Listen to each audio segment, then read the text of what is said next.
नमस्कार, हामी देखापट्टि विशेषमा छौं। देखापट्टि विशेषमा यहाँलाई स्वागत छ। नेपाली कांग्रेस अहिले पनि प्रमुख प्रतिपक्षी दल हो। कांग्रेस पुस 5 गते संसद विघटन भएसँगै यसलाई असंवैधानिक कदम भनेर देशव्यापी रूपमा आन्दोलन गरिरहेको छ। तर कांग्रेसले आन्दोलन नै गरिरहेको हो त भन्ने विषयमा जनताले पनि पत्याउन सकिराखेका छैनन्। आन्दोलनको बहानामा कांग्रेस सजिलै निर्वाचन जित्ने आशामा बरु भित्री रूपमा निर्वाचनको तयारीमा जुटेको छ भन्ने आशय नै जनताले बुझेका छन्। त्यसकारणले कांग्रेसको दोहोरो चरित्रका विषयमा जनताले पनि स्पष्ट हुन खोजेका छन्। यदि प्रधानमन्त्रीले भने जसो राजनीतिक संकट टार्नका लागि निर्वाचनमा जानु वा ताजा जनादेशमा जानु अहिलेको आवश्यकता हो भने प्रमुख प्रतिपक्षी दलको हिसाबले कांग्रेसले सही तरिकाले साथ दिनु पर्यो। यदि ओली को कदमलाई असंवैधानिक भनेर प्रचण्ड माधव नेपालले भने जस्तो साँच्चीकै व्यवस्थामाथिको संकट आएको हो र कांग्रेसले पनि भने जस्तो साँच्चीकै महसुस गरेको हो भने त्यसमा सशक्त कदम चाल्नु पर्यो भन्ने कांग्रेसप्रतिको अपेक्षामा कांग्रेस कहिले मौन बसिरहेको छ भने कहिले आन्दोलन गर्न देशव्यापी रूपमा प्रतिनिधि सभाको निर्वाचन क्षेत्र हुँदै ओडा स्तरसम्म पुगिरहेको छ। हामी कांग्रेस कसरी अगाडि बढ्दैछ त, किन उसको दोहोरो चरित्र देखिँदैछ र कांग्रेस भित्रै किन अन्योलता छ भन्ने विषयमा आज देखापट्टि विशेषमा कुराकानी गर्नेछौँ। नेपाली कांग्रेसका केन्द्रीय सदस्य श्याम घिमिरे हाम्रो स्टुडियोमा हुनुहुन्छ। यहाँलाई स्वागत छ। धन्यवाद छ यहाँलाई। कांग्रेसले हिँडेको बाटो जहिले पनि नपत्याउने दिन किन आयो? जनताले कांग्रेस विरोध गरिराखेका छ भनेर पत्याउन सकिराखेका छैनन्, किन होला? एउटा कुरा छ मनिजी, त्यस्तो भन्न मिल्दैन। नेपाली कांग्रेसले जनमतको हिसाबमा कुरा गर्ने हो भने सधैँ जहिले पनि निर्वाचन भएको छ 1/3 भन्दा बढी मत प्राप्त गरेको छ। यो 2064 सालको निर्वाचनमा कांग्रेसको मत अलिक कम आएको थियो, 24-25% मात्रै मत आयो। होइन भने नेपाली जनताले मतदान गर्दाखेरि 1/3 मत तपाईलाई कांग्रेसले सधैँ प्राप्त गरेको 2015 सालदेखि अहिलेसम्म 74 को निर्वाचनसम्म हेर्दा र त्योभन्दा बढी मत, 1/3 भन्दा बढी भनेपछि यस हिसाबले कांग्रेसप्रति अविश्वास छ नेपाली जनताको, यो कुरा होइन। जहिले पनि संसदीय प्रजातन्त्र भएको मुलुकहरूमा 1/3 मत ल्याउने पार्टी भनेको त्यो ठुलो पार्टी हो, त्यो मेजर पार्टी हो भन्ने मान्ने गरिन्छ संसदीय लोकतन्त्र भएको मुलुकहरूमा। एउटा कुरा त। दोस्रो कुरा भनेको के छ भने आजको दिनमा कांग्रेसले जे नीति अख्तियार गरेको छ त्यो अत्यन्तै सान्दर्भिक, अत्यन्तै लोकतान्त्रिक र विधि र पद्धतिमा आधारित रहेर आजको दिनमा कांग्रेसले आफ्नो नीति अख्तियार गरेको छ। सस्तो लोकप्रियताका लागि र आफ्ना कुराहरू लाद्नका निमित्त कांग्रेसले गलत मार्गलाई पहिचान गर्यो, गलत बाटोको अवलम्बन गर्यो भने यो मुलुकमा लोकतन्त्र कसले बचाइदिने? कम्युनिस्टहरूले बचाउँछन्, तपाईलाई चाहिँ पूर्वपञ्चहरूले बचाउँछन्। हामीले के भन्यौँ आजको दिनमा स्पष्ट हुनुहोस् है, यो बडो जरुरी छ। तपाईहरूले मिडियाकर्मीहरूले अर्थात् यस्ता सञ्चार माध्यमहरू त अरू स्पष्ट हुनु जरुरी छ। कांग्रेसले आजको दिनमा के भन्दैछ भने राजनीतिक रूपले हामीले पुस 5 गतेको संसद विघटनको कदमलाई असंवैधानिक भन्यौं, यो हाम्रो दृष्टिकोण हो। यो कांग्रेसको दृष्टिकोण यो असंवैधानिक हो, निर्णय हो। यो कांग्रेसको दृष्टिकोण हो कि यो असंवैधानिक छ, यसले यो अलोकतान्त्रिक छ र यसले निरङ्कुशतातर्फ यो उन्मुख छ भनेर भन्यौं हामीले।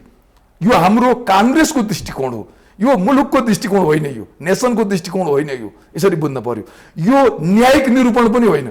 न्यायिक निरूपण गर्ने अधिकार, यो न्यायिक निरूपण गर्ने अधिकार कांग्रेसलाई छैन, यता एमालेलाई त माले अरू कुनै पनि पार्टीलाई छैन।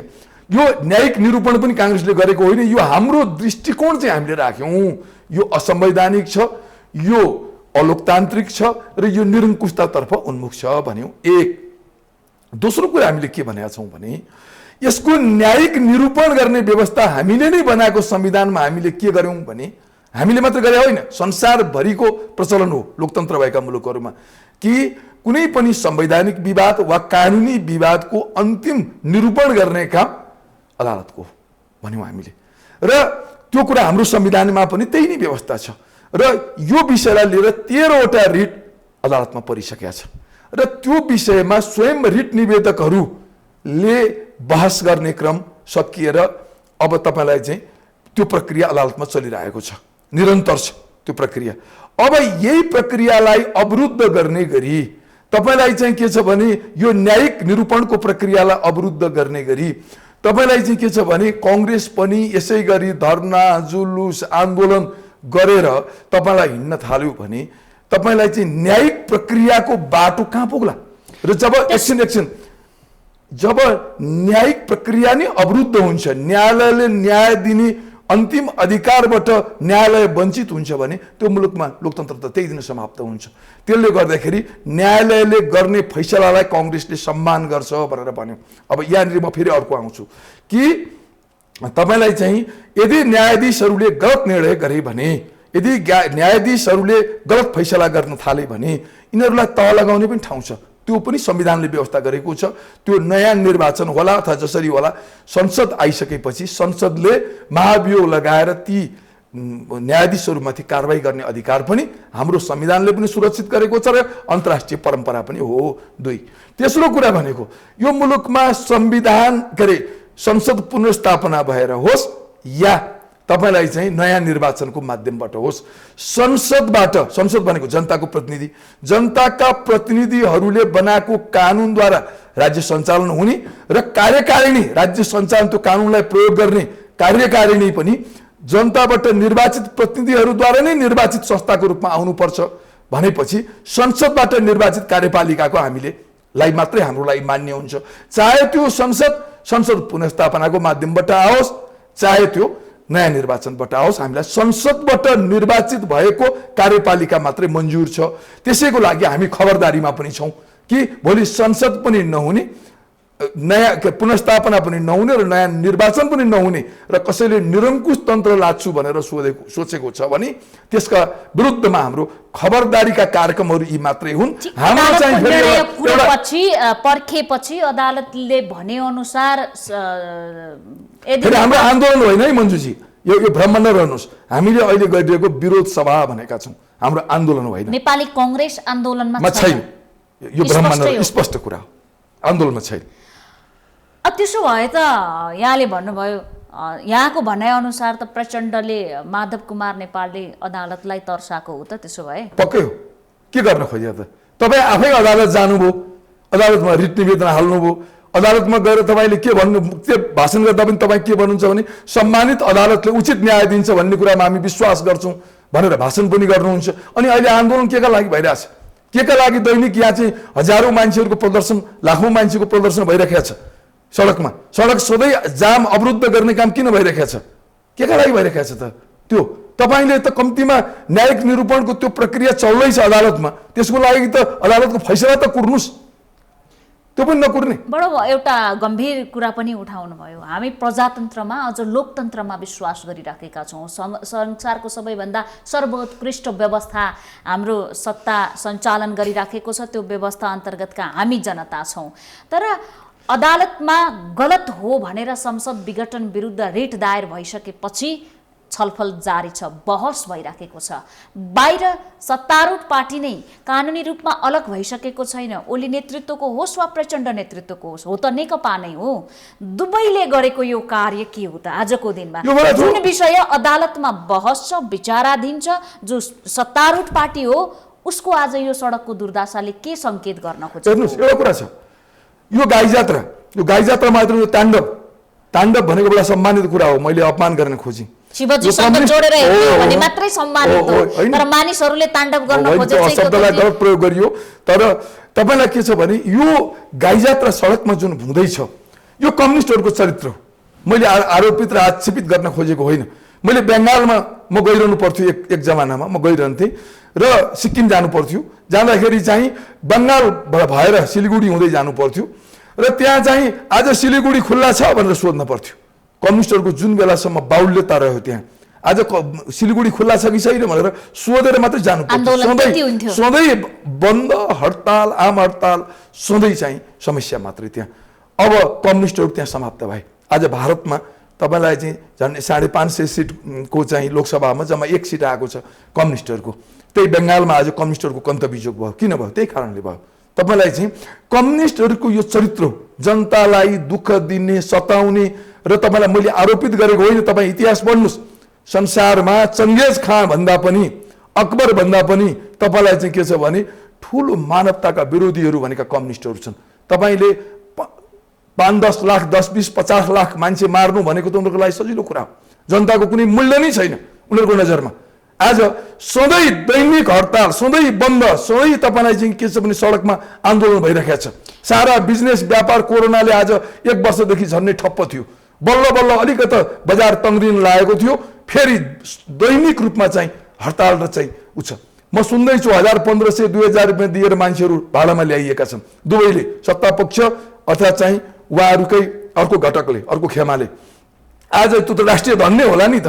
उहाँहरूको व्यक्तिगत रूपमा त उहाँहरू त्यति सम्पन्न मान्छे त होइन होला, उहाँहरूको बिजनेस व्यापार पनि छैन र उहाँहरूले त त्यो राष्ट्रिय धनकै दुरुपयोग गरेर चाहिँ यत्रो सारा चाहिँ खेल्दै हुनुहुन्छ र तपाईँलाई चाहिँ के छ भने सडकमा चाहिँ प्रदर्शन गर्दै हुनुहुन्छ र जसले चाहिँ कोरोनाबाट थलिएर अलिकति बिउतिन लागेको तपाईँलाई चाहिँ अर्थतन्त्रलाई फेरि चाहिँ धाराशाही बनाउने काम गर्दै हुनुहुन्छ र अब पनि यो कम्युनिस्टहरूको पक्षमा 2000 ल्याएर दिएर ल्याउने कुरा गर्नुभयो।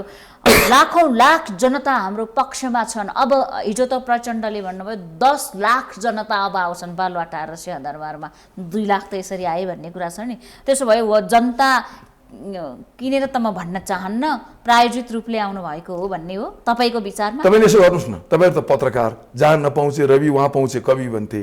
अब जहाँ नपाउँचे रवि वहाँ पाउँचे पत्रकार भन्छु होइन।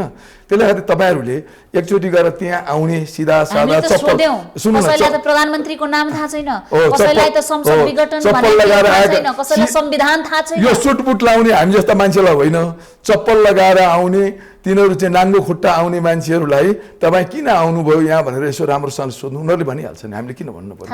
हामीले भन्दा त आरोपित गरे जस्तो हुन्छ, त्यो हामी किन भन्ने? जनतालाई पनि भनिदिनुहोस् न त, आजको दिनमा आज एउटा नेताको पछि दौडियो, भोलि अर्को नेताको पछि दौडियो, मुलुकले केही निकास पाउनेवाला छैन। केवल जनताले दुःख, यो दैनिक काम गरेर खानेहरूले दुःख पाउने हो सडकमा यो बाटो। आजको दिनमा कमसे कम बस पठाउने ठाउँबाट जनताले नआइदिए के हुन्थ्यो त? जनताको केही भूमिका हुन सक्छ? सुन्नुहोस् न, तपाईँलाई के छ भने यहाँ हामीले राणा फाल्यौँ, पञ्चायत फाल्यौँ, राजा फाल्यौँ, तर हाम्रो संस्कृति चाहिँ राणाकालीन छ। राजनीतिले यति ठुलो अत्याचार गरेको छ समाजमा। म कङ्ग्रेसको केन्द्रीय सदस्य, म पनि नेतै हुँ, राजनीतिमै 40-45 वर्ष मेरो पनि बितेको छ भनेपछि, तर यत्रो ठुलो अत्याचार गरेको छ, उसलाई सानो सानो कुराको लागि पनि राजनीतिक नेताको उसलाई जरुरत पर्छ। एउटा पुलिसको हवलदारले गाउँमा दुःख दिइरहेको हुन्छ, एउटा रेन्जरले उसलाई चाहिँ के छ भने गाउँमा दुःख दिन्छ अनावश्यक रूपमा। अनावश्यक रूपमा सताउने गुन्डा, पुलिस, कर्मचारी, सारा मान्छेले उसलाई चाहिँ तर्साउँछ। त्यहाँबाट बच्नको लागि ऊ कुनै न कुनै नेताको आड लाग्नुपर्ने हुन्छ र त्यो कुनै न कुनै नेताको संरक्षणमा बाँच्नुपर्ने हुन्छ र त्यो संरक्षण प्राप्त नेताले, संरक्षण दिइरहेको नेताले त हिँड भनेपछि ऊ हिँड्ला। र केही आर्थिक प्रलोभनहरू पनि छन् भन्ने कुरा पनि मिडियाहरूमै आएको छ, तपाईँहरूबाटै सुनिएको छु मैले होइन। तपाईँहरूको जस्तै सञ्चारकर्मी, सञ्चार माध्यमहरूबाटै आइरहेका छन् आर्थिक प्रलोभन पनि मान्छेहरू आएका छन् भनेर। र यो कुरा त भनेको त यो राजनीतिले गरेको थिचोमिचो र अत्याचार हो। हेर्नुहोस्, लोकतन्त्रमा यस्तो हुन्न, लोकतन्त्रमा त जनता स्वतन्त्र हुनुपर्छ। र तपाईँले एउटा मन्जुजी यहाँले भने लोकतन्त्रको कुरा गरिहाल्नु भयो। कङ्ग्रेसले पनि 2012 सालदेखि राष्ट्रियता, प्रजातन्त्र, समाजवाद भनेर 2077 सालसम्म एउटै कुरा सिधा बाटोमा मोनोटोनस भइसक्यो कि कङ्ग्रेसको राष्ट्रियता, न सशक्त राष्ट्रियताको पक्षमा, न प्रजातान्त्रिक पद्धतिमा पार्टी कङ्ग्रेस हिँड्न सकेको छ, न समाजवाद उन्मुख हुन सकिराख्नु भएको छ, न ती विषय छोड्न सकिराख्नु भएको छ। यो यहाँहरूको 12 सालदेखि 77 सालसम्म आइपुग्दा यो 3टा कुरा न छोड्ने न सक्रिय हुन सक्ने के हो त? कस्तो राम्रो कुरा उठाउनु मन्जुजी, मेरो मनको कुरा उठाउनु हो। मैले त्यसैले भन्ने गर्छु, होला हो राष्ट्रियता भनेको यो अन्तर्राष्ट्रियवादको पनि धेरै ठुलो कल्पना भइसकेको छ। यसलाई युटोपिजमबाट सुरु भयो। धेरै पहिलाकै दार्शनिकहरूले अन्तर्राष्ट्रियवादको परिकल्पना गरी, मार्क्सवादले पनि त्यही कुराहरू भन्यो। तपाईँलाई चाहिँ के चाहिँ पर्फेक्ट सोसाइटी भनेर चाहिँ तपाईँलाई नेहरूले यसको पनि व्याख्या गरेका छन्। मार्क्सवादले स्टेटलेस स्टेट भनेर चाहिँ यसको व्याख्या भएको छ र मार्क्सवादभन्दा पहिलादेखि नै धेरै दार्शनिकहरूले यो बारेमा व्याख्या गरेका छन्। तर आजको सन्दर्भमा राष्ट्रियता आवश्यक छ भनेर म भन्दिनँ। मुलुक यो यत्रो धेरै 200 भन्दा बढी राष्ट्र बनाइराख्न आवश्यक छ कि छैन, यो बहसको विषय छ। तर आजको दिनमा राष्ट्रविहीन राष्ट्रको अर्को विकल्प खडा नभएको हुनाले राष्ट्रको विकल्प पनि छैन। राज्यविहीनताको आजैको दिनमा हामी कल्पना गर्न सक्दैनौँ, भोलिको दिनमा हुन सक्ला त्यो राम्रो पक्ष पनि होला, किनभनेदेखि एउटा साइबेरियाको चरो उडेर नेपाल आइपुग्नको लागि उसलाई कुनै भिसा पासपोर्टको जरुरत छैन, तर हामीलाई साइबेरिया जानु पर्यो भने 10 वटा भिसा पासपोर्ट लगाउनु पर्ने एउटा मान्छे स्वतन्त्र प्राणीलाई किन जरुरत पर्यो त भन्दाखेरि मान्छे त सबै ठाउँका मान्छे उस्तै हुन्, कहीँ गोरो भयो होलान्, कहीँ कालो भयो होलान्, कहीँ नाक थेप्चे भयो होलान्, कहीँ नाक चुच्चे भयो होलान्, सबै मान्छेहरू समान हुन्, बराबरी हुन्, उस्तै हुन् भनेदेखि किन यो जरुरत छ भन्ने कुरा होला। तर आजको दिनमा राष्ट्रको अर्को विकल्प छैन, त्यसैले राष्ट्रियता आवश्यक छ, तर राष्ट्रियता मात्रै भनेर अब पुग्दैन। कांग्रेसले आफूलाई आफ्ना विचारहरूमा वैचारिक रूपमा परिवर्तन गर्न आवश्यक छ, मैले यो कुरा भन्ने गरेको छु आजकल। त्यो भनेको के हो भने राष्ट्रियता भनेको आजको सन्दर्भमा पहिचान सहितको राष्ट्रियता हुनु पर्यो। गरिबको राष्ट्रियता हुन्न, एउटा कुरा बुझिहाल्नुहोस्, जब मान्छेले खान पाउँदैन सारा मान्छे खाडी मुलुकमा गएर आफ्नो पसिना बेच्न बाध्य छ, त्यहाँ राष्ट्रियता छ कि छैन मलाई थाहा छैन। सारा युवाहरू आज अमेरिका, युरोप, अस्ट्रेलिया जानको लागि लालायित छन्। सारा मान्छेहरू यहाँको नागरिकता चेन्ज गरेर त्यहाँको नागरिकता लिँदैछ मान्छेहरू, नपाएर मात्रै हो, धेरै मान्छेहरू लिनेवाला छन्। देशमा बसेर पनि के गर्ने परिस्थिति त त्यस्तो आयो। मेरो प्रश्नले कसैको मनोबल कमजोर गर्ला, म त्यसको लागि माफी पनि माग्न चाहन्छु, तर वास्तवमै पढिसक्यो, डिग्री गरिसक्यो, सिप सिकिसक्यो, ब्याङ्कमा लगानीका लागि जान्छ, दशौं झन्झट छन्, लोन दिने प्रक्रियाका त्यतिकै झन्झट छन्, त्यहाँ पनि पावर प्रयोग गर्नुपर्ने छ, रोजगारी उद्योगै छैन, रोजगारी सिर्जना कसरी हुन्छ? युवा युरोपमा गएर खाडी नगएर जाने बाटो त कहीँ छैन। राष्ट्रियता भनेको के रहेछ भने तपाईलाई आजको दिनको राष्ट्रियता फरक रहेछ। राष्ट्रियता भनेको जहाँ गरिबी छ, अभाव छ, समस्या छ, त्यहाँ मान्छे चाहिँ तपाईलाई चाहिँ किसिम बस्न सक्दो रहेनछ। मेरो देश मेरा पिता पुर्खा बसेको देश, मेरा पिता पुर्खाले बनाएको देश भनेर कोही पनि मान्छे अडिन नसक्ने रहेछ। आजको दिनमा सुविधाको खोजीमा मान्छे चाहिँ के छ भने यो संसारको जुनसुकै ठाउँमा पनि पुग्न तयार हुँदो रहेछ। तपाईले केन्यामा बस्ने नेपाली पनि मैले भेटेँ। राष्ट्रियताले काम गरेको छ कि छैन? त्यसैले मैले के भने सम्पन्नता र समृद्धि युक्त राष्ट्रियता चाहियो। गरिबीमा राष्ट्रियता हुँदो रहेनछ। अमेरिकनहरूले विदेशको नागरिकता लिन कमै मान्छे मात्रै तयार हुन्छ, बेलायतको मान्छे अरू विदेशको नागरिकता लिन बहुत थोरै मान्छेहरू मात्रै तयार होलान्, अस्ट्रेलियाका मान्छेहरू थोरै मात्रै विदेशको नागरिकता लिन तयार होलान्। तर नेपालीहरूलाई अमेरिका, युरोप, अस्ट्रेलियाको नागरिकता खुल्ला गरिदिने हो भने धेरै मान्छेहरू यहाँबाट चाहिँ पलायन हुनेवाला छन्। गएका पनि, भ्रमणमा गएका पनि शरणार्थीको भएर लुकेर नागरिकता पासपोर्ट छोडेर लुकेर मानसिक सन्तुलन गुमाइसके भनेर बसिरहेका छन्। भनेपछि त यो अवस्था रहेछ। त्यसैले मैले के भने समृद्धियुक्त राष्ट्रियता हुन पर्यो र त्यसको लागि हामीसँग आज दुईटा आधारहरू छन्, समृद्धिका आधारहरू। हेर्नुहोस्, यसको विषयमा म छुट्टै यो एक दिन यो धेरै लामो बहसको विषय हुन्छ। मैले पहिचान सहितको राष्ट्रियता भन्छु। मैले अब कांग्रेसले लिनुपर्ने नीति भनेको पहिचान सहितको राष्ट्रियता। पहिचान भनेको हाम्रो पहिचान के हुन् त, त्यो कुराको खोजी गर्नु पर्यो। पहिचान सहितको राष्ट्रियता जसले हामीलाई समृद्धि दियोस्, म समृद्धिसँग जोडेर हेर्छु। एउटा कुरा, त्यसको लागि अहिले तात्कालीन रूपमा हामीले अपनाउनु पर्ने हाम्रो पहिचानका आधारहरू दुईटा छन्। एउटा कुरा, यो बुद्ध जन्मिएको देश हो। यो भ्याटिकन सिटी हुन सक्छ, नभुलौँ। भ्याटिकन सिटी 150 स्क्वायर किलोमिटरको मुलुक आज संसारमा यत्रो प्रसिद्ध किन छ, यत्रो समृद्ध किन छ? कांग्रेसले सरकारमा जाँदा यी सुझाव दिनु भएन कि? सुन्नु है, म भन्दैछु, मलाई त बोल्न के छ भने सत्ता बाहिर हुँदाखेरि स्मार्ट सिटी पनि हुन सक्छ, हामीसँग भेन्टिलेटर, आइसियु सबै प्रश्न उठान गर्नु, म छोटोमा सकिहाल्छु। भ्याटिकन सिटी हुन सक्छ। यो हिन्दुत्व, हाम्रो सनातन हिन्दू धर्म भएको यो चाहिँ के छ भन्दाखेरि तपाईलाई एकमात्र हिन्दू राष्ट्र नेपाल। संसारमा 2 अर्ब मान्छेहरू तपाईलाई चाहिँ हिन्दू छन् भनिन्छ। एकचोटि हिन्दूले नेपाल जानै पर्छ, एकमात्र हिन्दू राष्ट्र हो भन्ने यो मान्यता सिर्जना गर्न सक्यो भने हाम्रो पर्यटन उद्योग कहाँ पुग्ला? संसारका 7 अर्ब मान्छेहरूले नि बुद्धलाई सम्मान गर्छन्। बुद्ध जन्मिएको देशमा एकचोटि मैले माथा टेक्नुपर्छ। मैले टाउको टेक्न पाएँ भने मान्छे सारा संसारका मुस्लिमहरू एकचोटि मक्का मदिना जानुपर्छ, सारा क्रिस्चियनहरू एकचोटि भ्याटिकन सिटी पुग्नुपर्छ भन्ने जुन मान्यता विकास गरिएको छ। हामीले यो संसारका 2 अर्ब हिन्दूहरू र चाहिँ के छ भने अरबौं तपाईलाई चाहिँ बुद्धलाई सम्मान गर्ने अरबौं मान्छेहरूलाई एकचोटि नेपाल जानै पर्छ भनेर हामीले त्यो पहिचान सहितको बुद्ध र हिन्दुत्व, यो हिन्दुत्वको मात्रै कुरा गर्न उपयुक्त हुन्न। यो दुईटै कुराहरू हाम्रो लागि गर्वका विषयहरू हुन् र बुद्धत्व सहितको हिन्दुत्व भएको पहिचान सहितको राष्ट्रियता हाम्रो समृद्धिको आधार हो। नम्बर 1, म यो विषयमा लामो बहस हुन्छ, त्यहाँतिर गइन। सुशासन सहितको लोकतन्त्र। अब लोकतन्त्र भन्दै गर्दा अब यो कुशासन, आजको दिनमा कुशासन युक्त लोकतन्त्र नै हो।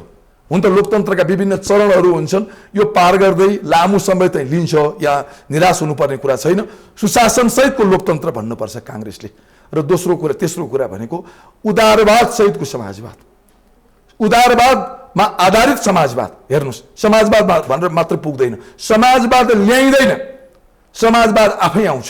जब समाजवाद हुने हो, आर्थिक सम्पन्नताले नै समाजवाद ल्याउने हो।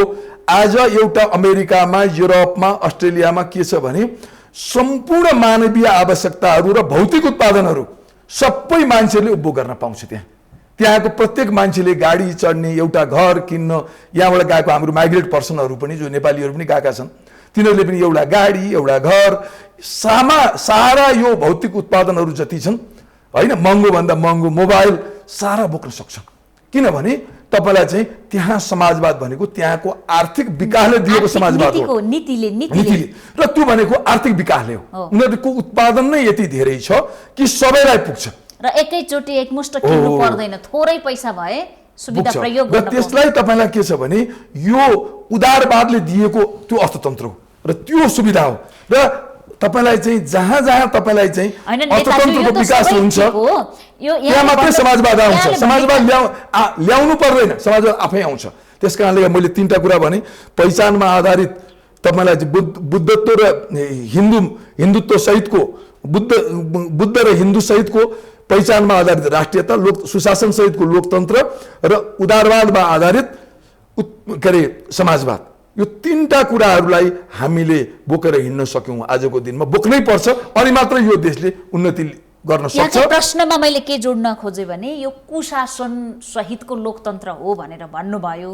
त्यो कुशासन अन्तर्गत रहेको प्रतिनिधि सभाका सदस्य 4-5 महिना नभएर ताजा जनादेशमा जाँदा यदि सुशासन कायम हुने हो भने मात्रै मेरो प्रश्न है, के घाटा लाग्यो त? कुशासनै टाउकोमा पालेर हिँड्नुपर्ने र त्यसमै व्यवस्था बचाऊ, त्यसमै संविधान लिगमा आयो, त्यसमै मुलुकको राष्ट्रियता छ, त्यसमै सम्पन्नता छ, मुलुक जोगियो भन्नलाई यो सडकको तमासा किन चाहियो त? होइन, एउटा कुरा छ, तपाईलाई यो सडकमा तमासा गर्नु त यो सबैको एकदमै गलत हो। म त के भन्छु भने हामीले पनि खबरदारी सभा भनेर गऱ्यौँ, नगरेको भए राम्रो हुन्थ्यो। अदालतलाई प्रभावित गर्ने गरी, अदालतलाई निर्णय गर्ने प्रक्रियामा अवरोध हुने गरी आजको यो आन्दोलनहरू, यो प्रक्रियाहरूले अदालतको निर्णय प्रक्रियामा अवरोध सिर्जना गर्छ। यसले चाहिँ यसलाई प्रभावित गर्छ निर्णय प्रक्रियालाई, र यो गर्नु राम्रो कतै पनि होइन, यो लोकतान्त्रिक अभ्यास हुँदै होइन। र यो कुराले अत्यन्तै ठुलो नराम्रो नजिर सिर्जना गरेको छ, नम्बर 1। नम्बर 2 कुरा भनेको तपाईलाई के छ भने, तपाईले भने जस्तो हेर्नुहोस्, लोकतन्त्र जान्छ गयो, केपी ओली तानासा बन्दैछ, यो सारा कुरा आइरहेको छ। म एउटा कुरा तपाईँलाई भन्छु, राजा ज्ञानेन्द्रले चलाउन सकेनन्। तपाईँ आज त्यत्रो वर्षदेखि सैनिक शासन लागू भएको बर्मामा आज सैनिक शासकले त्यही अभ्यासलाई दोहोऱ्याउन खोजेको न, उसले त तेह्र्याउन खोजेको हो। यो त दोहोरो पनि होइन, तेह्रो चौहोरो गर्न खोज्दाखेरि आज असफल हुँदैछन् बर्माको सैनिक शासक। अब दुनियाँ यति अगाडि बढिसक्यो कि लोकतन्त्रको खिलाफमा कसैले बन्दुकको बलमा शासन चलाउँछु भनेर सम्भव छैन। राजा ज्ञानेन्द्र पनि खिलाफमा त आफै नेताहरू छन्। हो, एकछिन, अब तपाईलाई चाहिँ के छ भने कसैले पनि यो गर्न सक्दैन। हिजो राजा ज्ञानेन्द्र जो 250 वर्षदेखि जसको पिता पुर्खाले शासन गर्दै आए, जसद्वारा प्रशिक्षित सेना थियो, नेपालको सेना, जसप्रति वफादार सेना थियो, त्यसले त त्यो निरङ्कुश शासन चलाउन सकेन भने केपी ओली के आधारमा चलाउन सक्छन्? होइन, उनको त आजको दिनमा त उनलाई कानुनी वैधताको कारणले जबसम्म सर्वोच्च अदालतको फैसला आउँदैन तबसम्म त उनी कानुनी रूपमा वैध मानिन्छन्, र त्यस कारणले मात्रै आज सत्तामा छन्। उनी कसको आधारमा उनले चाहिँ उनी त्यो निरङ्कुशतातर्फ उन्मुख हुन सक्छन्? मलाई यो कुरामा विश्वास छैन। भइसके भनेर भनेको कुरा यो म मान्दिनँ। केपी ओली निरङ्कुश एकदमै गलत कुरा हो। प्रवृत्तिकै विरुद्ध लड्या हो होइन, होला, उनीमा प्रवृत्ति होला, उनमा निरङ्कुश तन्त्रको आकांक्षा पनि होला, होइन, तर त्यो सम्भव छैन। आजको दिनमा जस्तो कि मानिलिउँ केपी ओली निरङ्कुशतातर्फ उन्मुख हुन् भने काङ्ग्रेस, जसपा या यो प्रचण्ड नेपाल पक्षको नेकपाले फलानु व्यक्ति मुलुकका लागि असल हो है भन्न सक्ने हैसियत किन नराखेको? जनतालाई फलानुको विकल्प फलानु हो भनेर देखाउन जरुरी छ कि छैन? खालि अन्धाधुन्ध सडकमा मान्छे ल्याएर आन्दोलन, आजको सडक आन्दोलन त पूर्ण रूपले गलत हो। र यो लोकतन्त्रको खिलाफमा छ र न्यायिक प्रक्रियालाई अवरुद्ध गर्ने र न्यायालयको मर्यादालाई भङ्ग गरेर तपाईलाई चाहिँ लोकतन्त्र जीवित रहँदैन। हेर्नुस् है त, लोकतन्त्रको कम्पोनेन्ट्सहरू छन्। तपाईलाई चाहिँ कार्यपालिका, न्यायपालिका, व्यवस्थापिका, संवैधानिक अङ्गहरू र अरू जनसंस्थाहरू पनि मजबुत भए भने मात्रै लोकतन्त्र बलियो हुने हो। राजनीतिले मात्रै लोकतन्त्र बलियो हुने होइन, राजनीतिको थिचोमिचोले मात्रै लोकतन्त्र बलियो हुँदैन। आजको मान्यता के देखियो भने एकलौटी राजनीति बलियो भयो, पार्टीहरू बलिया भए भने मात्रै लोकतन्त्र बलियो हुन्छ भन्ने मान्यता यो मुलुकमा स्थापित भएको छ। पार्टीका 2-4 जना नेता बलियो भयो भने मात्रै हुन्छ, त्यसरी लोकतन्त्र बलियो हुन्न। हेर्नुस्, लोकतन्त्र बलियो हुनको लागि सबै संरचनाहरू बलिया हुनु पर्यो। तपाईहरू सञ्चारकर्मीहरू पनि बलियो हुनु पर्यो, अरू जनसंस्थाहरू पनि बलियो हुनु पर्यो। यो कार्यपालिका, न्यायपालिका, व्यवस्थापिका, संवैधानिक अङ्गहरू त छँदैछन्, यीदेखि बाहेकका जनसंस्थाहरू पनि बलिया हुनु पर्यो। अब आज न्यायालय भत्काउने डर छ। यहाँ भन्नुहुन्छ न्यायालयलाई प्रभावित गर्ने गरी सडक आन्दोलन भइराखेका छन्, त्यो आन्दोलनरत पक्ष भन्छ ठुलो सेटिङमा न्यायालय छ, त्यसकारणले हामी सचेत गराइराखेका छौँ। न्यायालय प्रति निर्णय स्वच्छ तरिकाले आउनेमा कति विश्वस्त हुनुपर्छ? आजको दिनमा न्यायालयको विश्वसनीयताको विषय बहस बन्नु दुःखद हो कि होइन? एकदमै तपाईँलाई एउटा कुरामा भन्छु, अब सेटिङमा काम भइराखेको छ, न्यायालयले गलत फैसला गर्नेवाला छ भनेर आज तपाईँले सडक आन्दोलन सुरु गर्नुभयो र न्यायालयलाई त्यो न्यायिक निरूपणको प्रक्रियाबाट नै वञ्चित गरिदिनु भयो भने तपाईँलाई न्यायालय जीवित रहन सक्छ र न्यायालयविहीन लोकतन्त्रको तपाईँ परिकल्पना गर्न सक्नुहुन्छ? कुन बाटोमा हिँड्दैछ मुलुक? अदालतको निर्णय पर्खिनै पर्छ। मैले अघि नै भनिसकेँ, यदि यी न्यायाधीशहरूले गलत फैसला गरे भन्ने लाग्छ भने त्यही मुद्दा लिएर निर्वाचनमा जाउँ र त्यो मुद्दालाई उठान गरेर भोलि ती न्यायाधीशहरूमाथि हामी चाहिँ महाभियोग लगाएर निकाल्छौँ भन्ने मुद्दा लिएर निर्वाचनमा जाउँ र त्यसैबाट जनमत लिएर आएर चाहिँ ती न्यायाधीशहरूलाई चाहिँ हामी चाहिँ महाभियोगको माध्यमबाट चाहिँ बर्खास्त गर्न पर्यो। त्यो हाम्रो चाहिँ के छ भने वैधानिक प्रक्रिया हो। त्यसो भए सडकमै राम्रो हो भनेर दाबी गरिराख्नु भन्दा निर्वाचनमा जानु ठिक हो भन्ने लागेको हो आधा जनादेश? छैन, म अदालतको फैसलालाई कुर्नै पर्छ र अदालतको फैसला जे आए पनि त्यसलाई सम्मान गर्नुपर्छ, शिरोधार्य गर्नुपर्छ र मैले अघि नै भनिसकेँ, हामीलाई गलत फैसला लागेको छ भने त्यही मुद्दालाई उठान गरेर जनताको बीचमा जान सकिन्छ र त्यो मुद्दाबाट निर्वाचित भएर आएर यदि त्यो त जनताले स्वीकारेको प्रश्न हो भने त तपाईँलाई 2/3 देला नि त, दिएर आएर चाहिँ हामीले चाहिँ न्यायाधीशहरूलाई चाहिँ हटाउन सक्छौँ। जनताले नेताहरूको चरित्र जज गरिराखेका छन् कि छैनन् होला? के होला त? के बुझ्नु भएको छ? जानु भएको छ जनताको बीचमा? छैन, जानु भएको छैन? होइन, म जान गएको छैन। होइन, जनता भनेको सबै मान्छे पार्टीमा विभक्त भइगयो। अब यहाँ कोही मान्छे, जनता भनेको लोकतन्त्रमा न्यायाधीश मानिन्छ। तपाईँ एउटा कुरा मान्नुहोस् मन्जीजी, पार्टीहरूले एउटा आवधिक निर्वाचनबाट गरेका क्रियाकलापहरूको मूल्याङ्कन गरेर अर्को निर्वाचनमा मतदान गर्नुपर्ने हो, न्याय दिनुपर्ने हो, फैसला दिनुपर्ने हो जनताले, होइन त? तर जनता पार्टीगत रूपमा यसरी विभक्त छ, तपाईँ पार्टीमा आबद्ध नभएको कुनै एउटा मान्छे नेपाली नै भेट्नुहुन्न। प्रत्येक मान्छे यहाँ पार्टीगत रूपमा आबद्ध छ, प्रत्येक मान्छे बाध्यता छ। ऊ राजनीतिक रूपले विभक्त भएन भने नेपालमा यस्तो दिन आइसक्यो, पार्टीमा लागेको छैन भने मलामी नपाउने, क्रियापुत्रीलाई कुर्ने मान्छे गाउँमा नपाउने दिन यस्ता आउँदैछन् यो लोकतन्त्रमा। अब पार्टीको व्यक्ति हो भने उसको दुःखमा कसैले साथ दिँदैन, उसको घरमा आग लागेको छ भने बरु हेर्ने तर निभाउन नजाने भइसक्यो जनता त। एकातिर त्यो छ, एकदम तपाईँले भन्नु, अर्कोतिर छ तपाईँले राजनीतिमा लोकतन्त्र हो। सुन्न, राजनीतिमा लाग्नु भएन भने राजनीतिमा लोकतन्त्रमा त मैले अघि नै जनसंस्थाहरूको कुरा गरेँ। तपाईँ पत्रकारिता गर्दै हुनुहुन्छ, तपाईँ राम्रो पत्रकार हो मन्जु भनेर चाहिँ चिनिनु पर्यो, एउटा व्यवसायमा लागेको मान्छे राम्रो व्यापारी हो भनेर चिनिनु पर्यो, राम्रो असल ठेकेदार भएर चिनिनु पर्यो, राम्रो प्रोफेसर भएर चिनिनु पर्यो, राम्रो किसान भएर चिनिनु पर्यो, राम्रो वकिल भएर चिनिनु पर्यो, राम्रो डाक्टर भएर चिनिनु पर्यो। यहाँ त त्यो भएन। राजनीतिको ट्याग र पहिचानबाट मात्रै मान्छे चिनिने भयो। मन्जु कार्की पत्रकार महासङ्घको कोषाध्यक्ष हो, उपाध्यक्ष हो, अध्यक्ष हो, के भनेर चिनिनु पर्यो। अर्को होइन, त्यसै गरी वकिल छ भने पनि बार एसोसिएसनको हुनु पर्ला। तपाईँ हरेक मान्छेलाई राजनीतिक ट्याग बिना उसको आफ्नो व्यावसायिक पहिचानबाट चिनिने अवस्था रह्यो नि मुलुकमा। अब यो भनेको असाध्यै जोखिमपूर्ण अवस्था छ। लोकतन्त्रको सुन्दरता बोल्न पाउने अधिकार हो भन्यो। माइती घर मण्डलामा हरेक दिन कुनै न कुनै झुण्ड गइरहेको छ। त्यो अधिकार पुरा हुन्छ कि हुँदैन, त्यसको तार्किक निष्कर्ष निस्किन्छ कि निस्किँदैन थाहा छैन। सोसल साइटमा 2-4वटा फोटो आउँछन्, 2-4वटा बुम लगेर टेलिभिजन जान्छन्, 2-4वटा फोटो पत्रकारले फोटो खिच्छन्, फेरि आन्दोलनमा जान हौसिएका छन्। यसको मतलब आन्दोलन गर्नेहरूप्रति मेरो अपमान होइन, तर हरेक दिन सडक अवरुद्ध हुने तर मुद्दाले निकास नपाउने लोकतन्त्र हुन्छ। सुन्नुहोस् मन्जुजी, एउटा कुरा तपाईँहरू भन्नुहोस्, तपाईँले आज मलाई प्रश्न गर्नुभएको छैन, गर्न बाँकी छ कि के थाहा छैन। नत्र म जहाँ पनि मिडियामा जान्छु, सञ्चार माध्यममा जाँदा मलाई सबैले गर्ने एउटा प्रश्न छ, यो 3 वर्षमा यत्रा ठुला घटनाहरू भए काङ्ग्रेस के हेरेर भएछ, काङ्ग्रेस किन बोल्दैन, काङ्ग्रेसको के सेटिङ छ कि क्या हो भनेर सधैँ भन्नुहुन्छ। किनभने अलि छिटै आत्तिहाल्नु भयो। मैले प्रश्न अहिले के गरेँ भने त्यसमा मै प्रश्न गर्छु अनि मात्रै जवाफ होला। मैले प्रश्न के गरेँ भने आन्दोलन गरिराख्ने त्यसलाई निष्कर्षमा नपुर्याउने। हामी अभ्यस्त केमा भएछौँ भने नि, मैले त्यही भन्दै थिएँ, आन्दोलनको वातावरणबाट अभ्यस्त भएछौँ। सधैँ हामीलाई आन्दोलन चाहिने भएछ, एडिक्सन जस्तो भएछ। आन्दोलन भएन भनेदेखि त त्यसले कुनै कामै गरेन क्या हो भने जस्तो हामीलाई लाग्न थाल्छ। मेरो महत्त्व छैन कि भने जस्तो लाग्न थालेछ।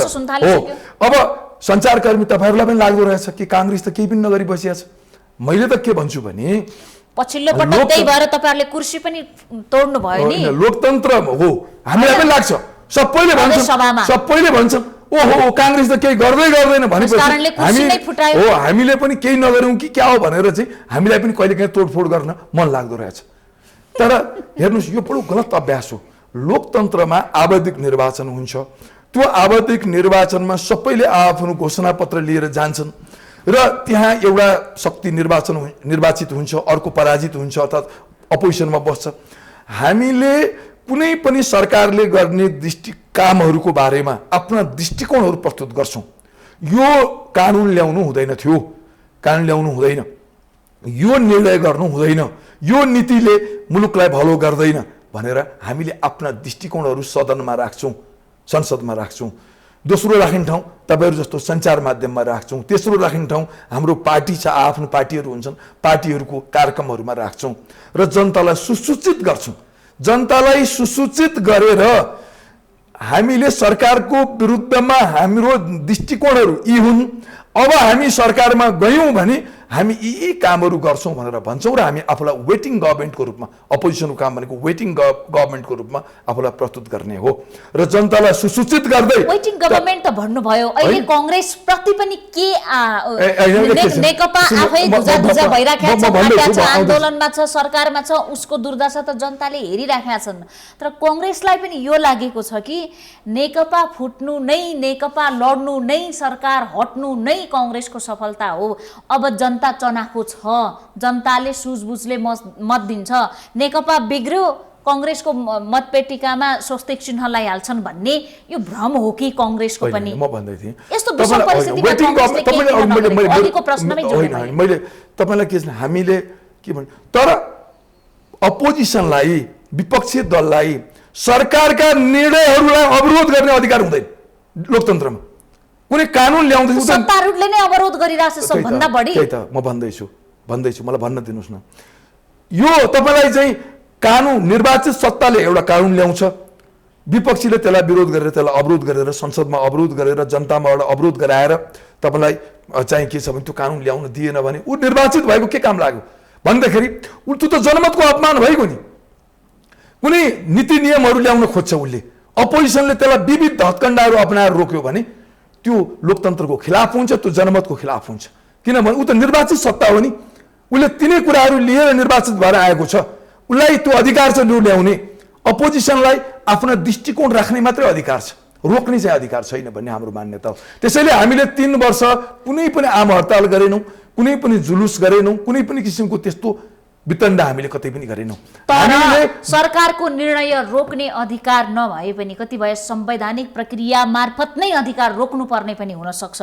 तर नेपाली काङ्ग्रेस प्रमुख प्रतिपक्षी दल भएको कारणले जनताको जीविकासँग जोडिएका विषयमा कमसे कम सशक्त ढङ्गले उत्रिनु पर्थ्यो कि पर्दैन? जस्तो जस्तो कि कोरोनामा केही भएन भन्नु, केही नभएको भए कांग्रेस चुप किन लाग्यो? कांग्रेस भ्रष्टाचारका विषयमा यो सरकार, यो नेकपा जताततै भ्रष्टाचारमा लिप्त भयो भनेर मिडियामा भन्ने, संसदमा चुप लागे जस्तो कांग्रेस देखिने। यदि भ्रष्टाचार भएको यति धेरै विकृति महसुस गरेको छ कांग्रेसले भने सशक्त हुने कि नहुने? विकास भएन भनेर भन्नुहुन्छ, 2/3 सरकार विकास नगरेर हात बाँधेर बसिरहेछ भने सरकार सडक खन, बाटो बना, पुल हाल, तुइनलाई विस्थापित गर भनेर भन्ने कि नभन्ने? सुन्न, हामीले के भन्यौं भने हामीले यो भन्ने ठाउँ कहाँ हो? हामीले भन्ने ठाउँ सडक होइन। जति नै हाम्रो थोरै सांसदहरू होलान्, तर हामीले भन्ने ठाउँ हामीलाई संसदमा पनि हाम्रो उपस्थिति छ। सांसदहरूको सक्रियता जनतालाई चित्त बुझेन। सुन्नुस् है त, हाम्रो संसदमा पनि उपस्थिति छ। हामीले यो कुरा संसदमा बोलेका छौँ, यस्तै गरी सञ्चार माध्यमहरूमा बोलेका छौँ। हाम्रो प्रवक्ताले दैनिक जसो हाम्रो विज्ञप्ति आइछ। होइन, कांग्रेसको केन्द्रीय समितिले निर्णय गरि नै राखेका छ हरेक विषयहरूमा, र हाम्रो पार्टीले पनि विभिन्न कार्यक्रमहरू अर्गनाइज गरेर, आयोजना गरेर जनतालाई सुसूचित गर्ने काम गरेकै छ। मैले अहिले भनिसकेँ, जनतालाई सुसूचित गर्ने हो। अब सधैँ माइतीघर मण्डेलामा घेर्ने, सधैँ सडक अवरुद्ध गर्ने, सधैँ आम हडतालको आयोजना गर्ने, यो त ताण्डव त उहाँहरू आफै सरकारमा बसेर गर्नु भएकै छ। यो त कम्युनिस्टहरूले गर्नु नै भइरहेको छ। म त उहाँहरूलाई कम्युनिस्टहरूको चरित्र एउटै हुन्छ भन्छु। आज प्रचण्ड, आज केपी ओलीले जे गर्नुभयो, प्रचण्ड भएको कामरेड भएको भए पनि त्यही गर्नुहुन्थ्यो। सत्तामा उहाँ भएको भए उहाँले पनि गर्ने कुरा त्यही नै हो। सुन्नुहोस् न, केपी ओलीले आज जे गर्नुभयो नि, प्रचण्ड कामरेड यदि सत्तामा भएको भए त्यही गर्नुहुन्थ्यो। केपी ओली अपोजिसनमा उहाँको अपोजिसनमा भएको भने त्यही नै गर्नुहुन्थ्यो। तर कांग्रेस चाहिँ यो गर्न तयार छैन। कांग्रेस कुनै पनि हालतमा जनतालाई दुःख दिनु हुँदैन भन्ने मान्यता राख्दा आज हामी कांग्रेसले केही गरेन, एकदम लोसे भयो, कांग्रेस चाहिँ के छ भन्दाखेरि उतै सरकारसँग मिल्यो भन्ने आरोप अरूले लगायो भने त के आपत्ति थिएन, मलाई दुःखदायी पनि हुँदैन थियो। सञ्चार माध्यममा जो यत्रो शक्तिशाली छन्, यति चेतनशील वर्ग हो, यो सबैभन्दा चेतनशील वर्ग र एकदम अप टु डेट रहने वर्ग हो, यो वर्गबाट पनि यो आरोप खप्दाखेरि चाहिँ कता कति हामी कस्तो लोकतन्त्रको अभ्यास गर्दैछौँ भन्ने मलाई लाग्न थालेको छ। लोसे भएको छैन भन्ने हो पक्कै। अन्त्यमा छौँ अब नलोसे भएको सक्रिय सशक्त नेपाली कांग्रेस, नेपालको प्रमुख प्रतिपक्षी दल, प्रजातन्त्र ल्याउन, यो संविधान ल्याउन महत्त्वपूर्ण भूमिका खेल्ने दल नेपाली कांग्रेस अहिलेको परिस्थितिबाट मुलुकलाई अगाडि सेफ ल्यान्डिङ गराउन के गर्छ त्यो भनिदिनुस् न। एकदमै कस्तो राम्रो क्वेसन गर्नुभयो नि। हामी अदालतको निर्णयको प्रतीक्षामा छौँ। अदालतले गर्ने फैसला, संसद पुनर्स्थापनाको पक्षमा फैसला गर्यो भने त्यसलाई हामी सम्मान गर्दै संसदलाई अर्को 2 वर्ष जीवित राख्ने हामी अभ्यासमा जान्छौँ। र यदि यो अदालतले निर्वाचनमा जाऊ भन्ने आदेश दियो भने हामी निर्वाचनको वातावरणमा लैजाने, मुलुकलाई लैजानको लागि हामी प्रेरित गर्छौँ र त्यो बाटोमा मुलुक जान्छ पनि। कसैले रोकेर यहाँ रोकिनेवाला छैन। 2 महिना प्राविधिक कारणले ढिलो भयो भने म भन्न सक्दिनँ, होइन भने कसैले निरङ्कुश तन्त्र लाद्छु भन्छ भन्ने कसैले सोचेको छ भने त्यो राणा टिकेनन्, राजा टिकेनन्, पञ्चायत टिकेन भन्दाखेरि अब यो अरू चानेचुने शक्तिहरूले म त्यो गर्छु भनेर चाहिँ यो सपना नदेखे हुन्छ र त्यो गर्न सक्ने अवस्थै छैन। र कांग्रेसले लोकतन्त्रलाई फेरि ट्र्याकमा ल्याएर एउटा चाहिँ के छ भने बाटो दिन्छ भन्ने कुरामा म विश्वस्त रहन पनि सबैलाई आग्रह गर्छु। समयका लागि धेरै धेरै धन्यवाद। यहाँलाई पनि विचार अभिव्यक्तिको अवसर दिनुभएकोमा धन्यवाद। धेरै धन्यवाद। हामी देखापट्टि विशेषमा थियौँ। नेपाली कांग्रेसका केन्द्रीय सदस्य श्याम घिमिरेसँग समसामयिक विषयमा केन्द्रित रहेर आज देखापट्टि विशेषमा खास गरी नेपाली कांग्रेस अब कसरी अगाडि बढ्दैछ र मुलुकको यो विषम परिस्थितिमा कांग्रेसको भूमिका के हुन्छ भन्ने विषयमा उहाँसँग कुराकानी गर्यौँ। देखापट्टि विशेषबाट आज हामी सबै बिदा चाहन्छौँ। भोलि नयाँ पात्रका साथ उपस्थित हुनेछौँ।